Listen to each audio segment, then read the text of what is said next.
नमस्कार दोस्तों, आध्यात्म के एक और नए अंक में आपका हार्दिक स्वागत है। दोस्तों, भगवान शनिदेव को न्याय का देवता माना जाता है। इसी कड़ी में आज हम शनि की न्याय प्रियता की पौराणिक कथा का वर्णन आपके बीच में करने जा रहे हैं। इस कथा में हम आपको विस्तार पूर्वक इंद्र के बारे में वर्णन करेंगे कि क्यों भगवान शनिदेव की न्याय प्रियता से इंद्र ने अपना मुकुट उतार दिया था। तो आइए आरंभ करते हैं भगवान श्री शनिदेव जी से जुड़ी न्याय प्रियता की यह पौराणिक कथा का विवरण। दोस्तों, एक बार भगवान विष्णु, शंकर और ब्रह्मा के बीच एक संवाद शुरू हुआ। यह संवाद था संसार में एक न्याय अधिकारी को जन्म देने का। यह संवाद तब शुरू हुआ जब देवों और असुरों के बीच लगातार युद्ध हो रहा था। असुरों को लगा जब न्याय की बात आती है तो फैसला देवों के हक में सुनाया जाता है, परंतु असुरों के गुरु शुक्राचार्य को भगवान शंकर पर पूर्ण विश्वास था कि वह देवों के साथ असुरों के हितों की रक्षा भी अवश्य करेंगे। साथियों, भगवान शंकर ने अपने परम भक्त शुक्राचार्य को निराश नहीं किया। भगवान शंकर ही थे जिन्होंने शनिदेव के जन्म की पटकथा लिखी। दोस्तों, शनिदेव का जन्म सूर्य पुत्र के रूप में हुआ, जिनकी मां का नाम छाया था।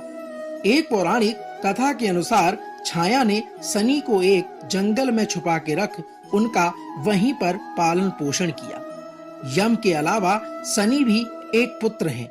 शनिदेव को नहीं मालूम था कि उनके पिता स्वयं सूर्यदेव हैं, किंतु यह राज बहुत दिनों तक छुप ना सका, क्योंकि संसार को उसका न्याय अधिकारी मिलना था, जो कर्मों के आधार पर लोगों को न्याय और दंड देना सुनिश्चित करता। इधर देवाधिपति इंद्रदेव और शुक्राचार्य के बीच न्याय अधिकारी के अस्तित्व को जानने के लिए खलबली मची हुई थी। इसी खलबली का नतीजा एक चक्रवात के रूप में आया, जिसका संचालन स्वयं शुक्राचार्य कर रहे थे। दोस्तों, शुक्राचार्य को मोहरा बनाते हुए इंद्रदेव ने एक षड्यंत्र रचा।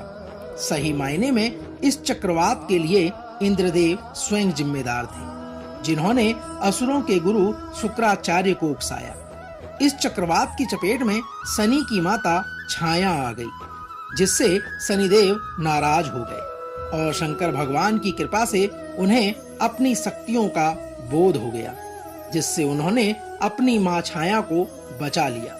साथियों, इसके बाद सूर्यदेव चक्रवात से क्रोधित हो गए और उन्होंने शुक्राचार्य और इंद्रदेव को सूर्यलोक में बुलाया, जहां पर चक्रवात के दोषी को दंड देकर न्याय दिया जाना था। लेकिन शुक्राचार्य की बातें सुने बिना सूर्यदेव ने शुक्राचार्य को ही दोषी करार दे दिया। इसको देखते हुए वहां शनिदेव प्रकट हो गए और उन्होंने न्याय अधिकारी के रूप में उचित न्याय कर दिया। भगवान शनिदेव ने सभी को बताया कि चक्रवात के असली दोषी शुक्राचार्य नहीं अपितु इंद्रदेव हैं। शनिदेव की यह बात सुनकर वहां मौजूद सभी देवता और उनके पिता सूर्यदेव शुक्राचार्य तक चकित रह गए। लेकिन शनिदेव ने कहा कि न्याय सबके लिए बराबर होता है, चाहे वह देव हो या असुर।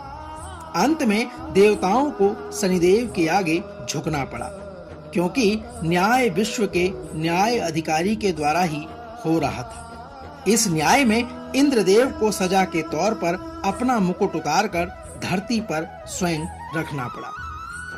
दोस्तों, तो यह तो थी शनि की न्याय प्रियता से जुड़ी पौराणिक कहानी, जिसमें हमने आपको इंद्र ने क्यों भगवान शनिदेव के आगे अपना मुकुट उतार दिया, इसके बारे में भलीभांति आपसे वर्णन किया। कल एक और नए अंक के साथ फिर आपसे होगी मुलाकात। तब तक जय श्री शनिदेव।